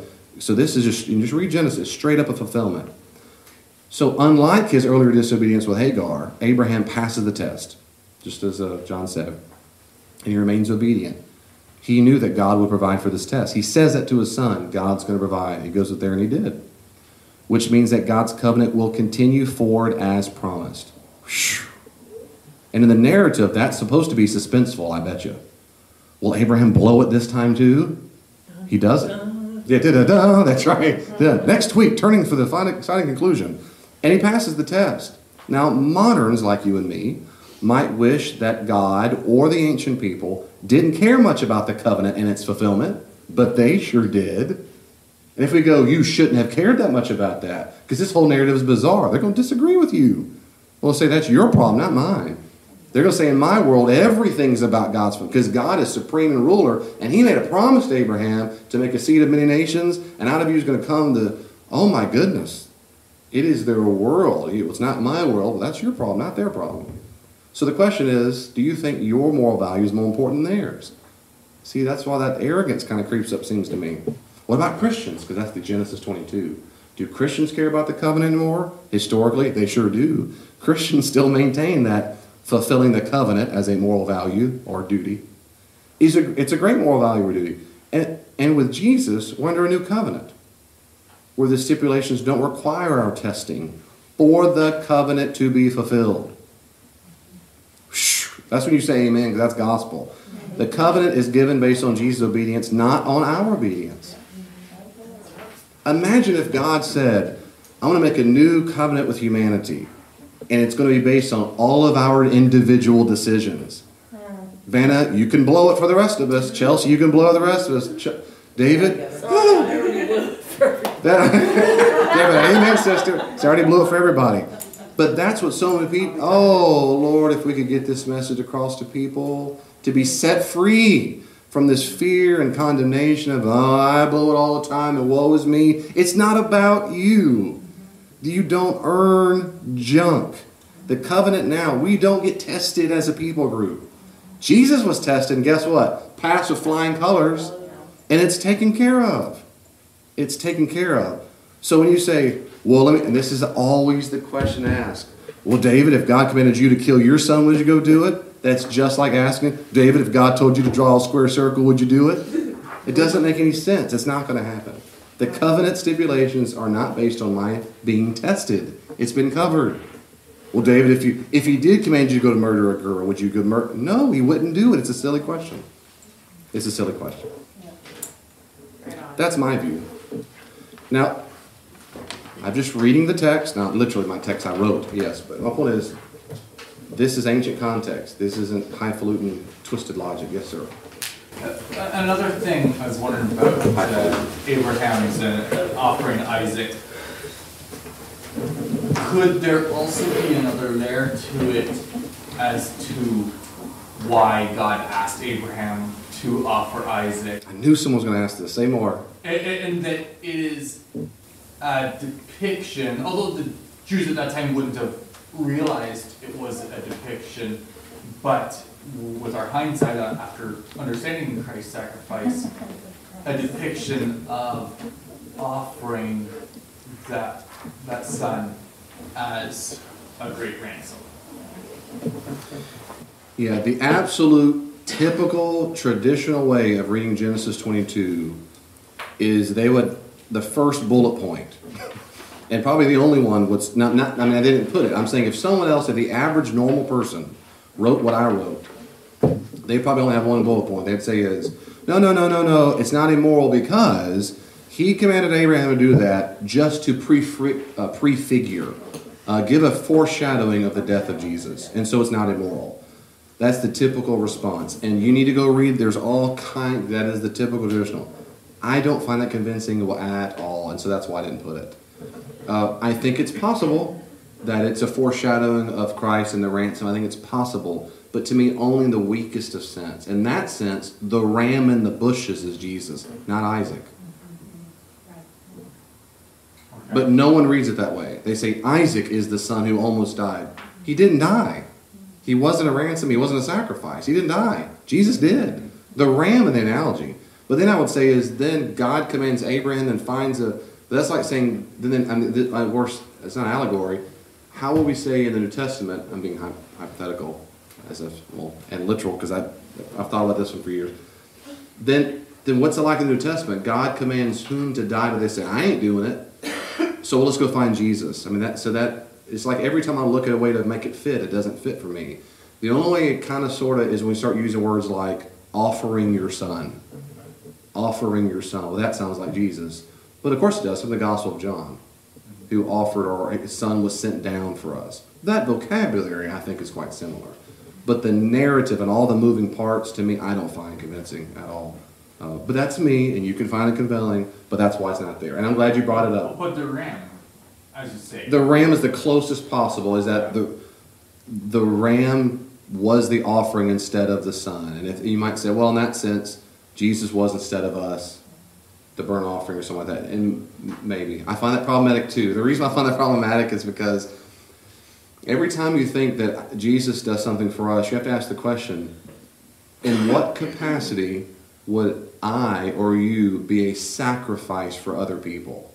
See, most Christians historically in the New Testament don't count Jesus' death as just substitutionary, but that it did something for other people. At its base core, it did something. And whatever metaphor you use for that. Well, if whether you use punishment, whatever the issue is, if I was supposed to die, I would just die. I would have the consequences of my sin, but my death would not be for anybody else. Which means Jesus is the only possible person to do exactly what he did, because he was the God-man in flesh who gave a sacrificial life. So I don't find that sense. Substitute, and I need to do a whole series on atonement. We need to do it. We need to do that. That's a good one. So that's why I don't find it compelling. But you can. But I have a random question. Okay, and we're done. Yes. Okay, so. Is this for me or for the group? I don't care. Okay, well, ask me and I'll tell you. Go ahead. So I spent the day with my mother-in-law. Maybe we will talk about that privately. But Chelsea said, my person said Jesus is a myth. I said, no, he's not. Why not? Because of me. Why? And I think we've talked some about, well, I very much appreciate the fact that your changed life, even with imperfections, as all of us have them, that is powerful evidence for something to be changed. But see, that's very logical to me. If I'm very hungry, and I go to another room and I come back out and I got a big stomach and I go, boy, I'm full. And you did blood pressure work and I would go, you're something different. What happened? I ate some food. Wait a second. What evidence do you have for that? Show me some food right now. I can't show you food. I ate it all. Well, wait a second. I mean, on and on. I don't. What evidence do you have? Me. I think the best explanation for I was starving, now I'm full, is that I did, in fact, just consume food. So I think testimony is important. I don't think it's the only thing. I do think it's important. That's all I had. And I think it's very important. So a pusher will put back and say, yeah, but what if, Dave, in your analogy, you didn't say food, which we all agree exists. You said, I ate a unicorn. And I said, I'd still say, well, we all know unicorns don't exist. I'd say, I don't say unicorns exist because I just ate one. Well, then you're delusional. Okay, then explain my changed life. Then it changed my... In other words, I'm either delusional and I've had a psychosomatic response to thinking I ate... You've got to have an explanation for why I've changed, why I'm convinced I know that I've changed. I don't think it's the only thing we have, but I think when explained well, it's articulated. But when anybody says anything, so this is the second thing I'd say is, and I'm done. Anytime anybody ever says anything in the affirmative, Jesus is a myth, The Bible is full of nonsense. God is a moral monster. They're making statements about anything. Ask them why. Why? Ask them, why is that? Why do you think that? But what if I don't have the answer for it? You don't have to respond. You're asking why. You just, why do you think that? If he goes, because I do, you go, oh, okay, well, I don't think so. I think you're wrong. There's no reasons given. If he goes, because there's no evidence for it, I go, oh, why do you think that? Why do you think there's no evidence? Because there isn't. I go, well, that's false. There's tons of evidence. What is it? Oh, I can get it back. I'll get back to you. But I know there's tons of evidence. So you're just, I mean, you can go do some research. But remember, you're trying to have a conversation, not just getting, right? Yeah. So you don't look for the one-liners. You're really listening. Help me understand, why is it a myth? Because I don't want to be wrong too. Does that make sense? So it's really a dialogue. It's not just a whatever. Throw a Bible and run off. I'm just kidding. Not an answer right now. Any question or comments about any? Way to go, Chelsea. Way to go, Chelsea. Way to go. Way to go. Go is right. Keep eating unicorns. Keep eating them. Because I have to. I say that in my book. That's the first chapter. However silly it sounds. What evidence you have? I'll write a whole book on it, but I'm telling you, I'm going to come back where I started, which is to say, the chief evidence I have is my changed life. That's the chief evidence I have. That's it. And I can give you a lot of reasons why I think the unicorn really exists and why I think it's the most probable, and I can do all that you want. The fact is, when it comes down to the end of the day, the reason why I'm still a Christian is because I'm convinced I've met Jesus or his presence or something, and it changed my life. And that's the same reason I'd say about anything that someone you don't believe in. And I don't, until you've met the unicorn, you won't believe in them either. That's fine. It's not fine, but anything else? Unicorns? Yeah, we should encourage everyone else in the body to come up and like, hey, our pastor, you teach us about unicorns, that they exist? Yes. Totally. I already paid him a holiday. That's right. What y'all learned tonight, that unicorns, you eat them. Let me say quick. Like chicken. It tastes like chicken. That's right. Let me say a prayer for us. Thank you, Father, so very much, and Son and Spirit, for guiding us. Again, I pray, and I'll keep praying. Holy Spirit, please give us your wisdom to sort this stuff out. Help us who want to honor you and glorify you do it. So help us. And we know, please remind us, we have your grace, that when we're trying to do the right thing, that we're safe in you. We're not trying to walk on eggshells or just not break one more rule or we're going to get kicked out of your relationship. That's just lies from hell. So please remind us that we're safe with you. You love us. And Jesus shows us that. He showed it and he shows us, and we're just infused with that love from you. And because of that, we want to do the right thing. We want to show you how much we love you and appreciate what you've done for us and how you're still saving us. Help us do it. Help us be the kind of people that other people want to meet us and go, man, tell me about this Jesus you were talking, this unicorn. Tell me all about him. In Jesus' name we pray, amen.